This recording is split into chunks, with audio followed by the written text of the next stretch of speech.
В Нерюнгри участников шествия погода решила проверить на прочность, но несмотря на сильный ветер, бессмертный полк собрал огромную колонну нерюнгринцев.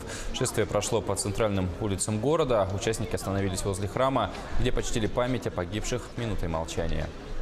В бессмертном полку я принимаю участие уже второй год. Это мой дедушка по маминой линии, Тютюник Данил Семенович. Ушел на фронт в 1941 году, отучился на зенитчика. Ну и, соответственно, зенитчиком воевал на протяжении всей войны. Вернулся в 1946 году, участвовал дедушка у нас в освобождении Ленинграда.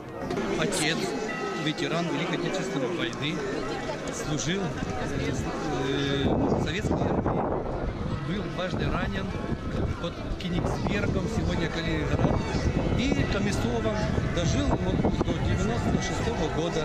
И радостные эмоции, хорошие. Мурашки похожи. Да. Аж от... Дали нам жизнь, свободу.